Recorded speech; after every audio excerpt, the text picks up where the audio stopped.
Alright, so Pregnant by the Coldest Millionaire, Book 3.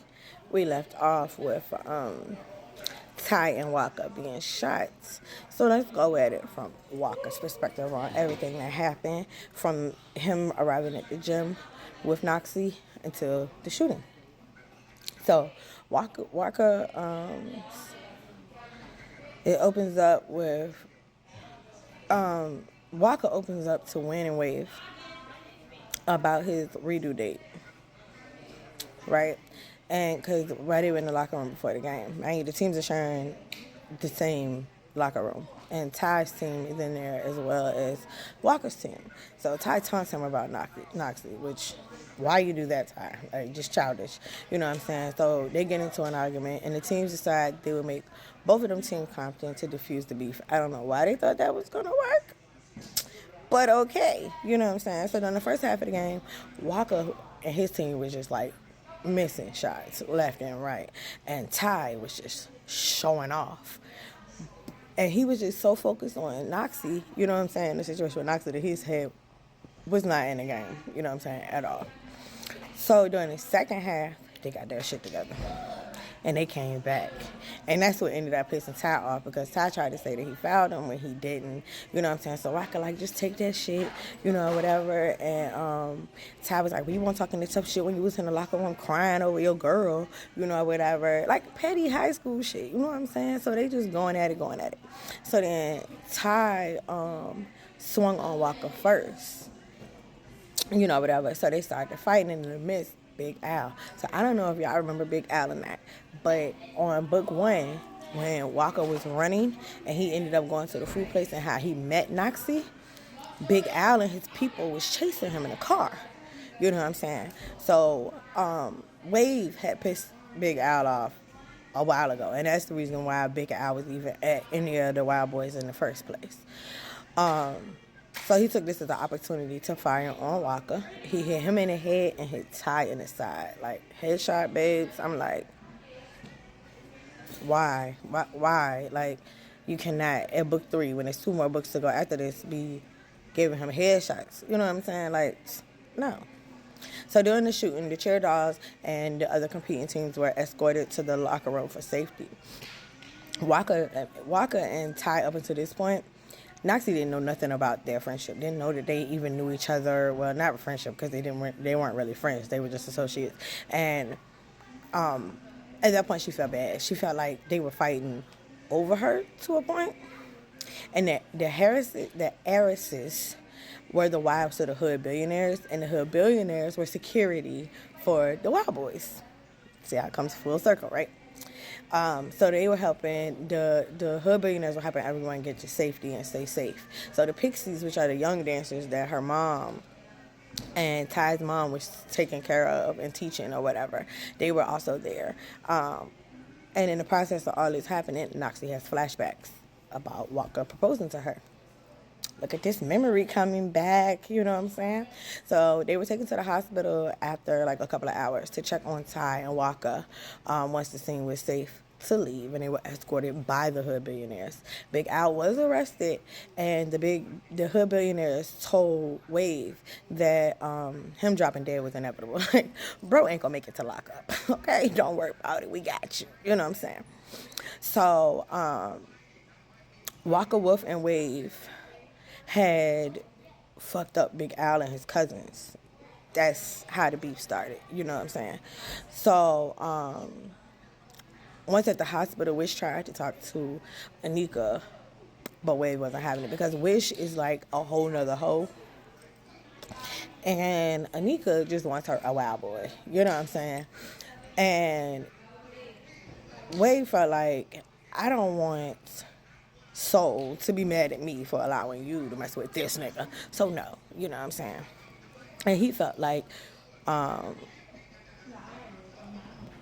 with Walker being, at this point, Walker came out of surgery. So Wick, Wish, and Wave decided that somebody needed to go and handle Big Al's cousins. So Wick stayed behind with the girls, which Wave want to fond of that. But he let it happen because he just like, stay away from Anika. You know what I'm saying? So they went to an abandoned looking house and they found the three cousins and their stash. So they robbed them and they took them to their warehouse. So they're trying to figure out like what role did the cousins play in the whole thing, right? So the cousins were able to prove that they weren't involved in the shooting.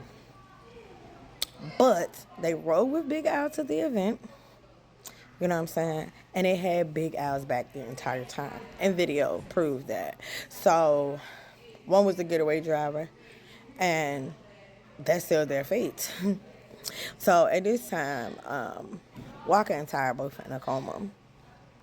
And while Walker's in a coma, Walker gets an opportunity to speak with his parents. So, they died in a plane crash. And they told him that they were proud of him and that their aunt and uncle did right by them. And they told him that this was going to be his second chance and to do it differently, to stop playing them childish ass petty games with Noxie and to marry her. You know what I'm saying? To tell everyone, like all his brothers and sisters, you know what I'm saying, that they loved him. And when he woke up, Wave was in the hospital bed with him. Y'all, when I tell you, I was so weak off of this moment because Wave is the jokester, is the hardcore, I'm going to shoot first, ask question later, thug, you know what I'm saying?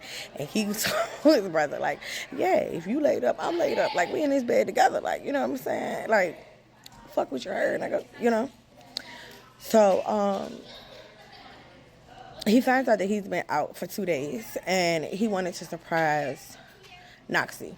So he sent Wave to get her, and the doctor told him that his injuries were superficial, but he has swelling on the brain and a tetanus infection, and he may struggle with long-term memory loss, which could fade once the swelling on his brain goes down, which is crazy because now him and Noxie both are dealing with memory loss issues, you know what I'm saying, at this point. So he decides to go down to Ty's room to check on him, and he asks for Ty's blessing to marry Noxie. Crazy, right? Because, man, Noxie is really feeling bad about the way that she's been treating him. She's been hot and cold towards him. You know what I'm saying? This and the third. At that moment when he got shot, she realized, like, this man is my world. Like, I really want to be with him, and I just hope I get the opportunity to be with him.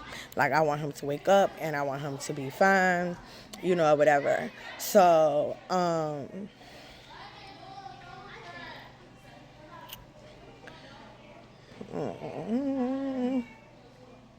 So he asked for Ty's blessing to marry Noxie, and Ty did give it to him. Not outright, of course. Ty had to be an ass about it, but he ended up giving it to him.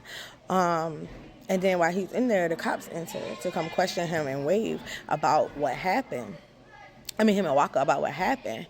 And Ty went into shock and slipped into a coma again. So the thing behind that is the police weren't supposed to question him without a lawyer present. He had a current open case with the police for beating him and leaving him in a ditch during a stop for unpaid parking tickets when he was in high school. So they were already informed that they weren't supposed to be talking to him without his parents and a lawyer and all that present. You know what I'm saying?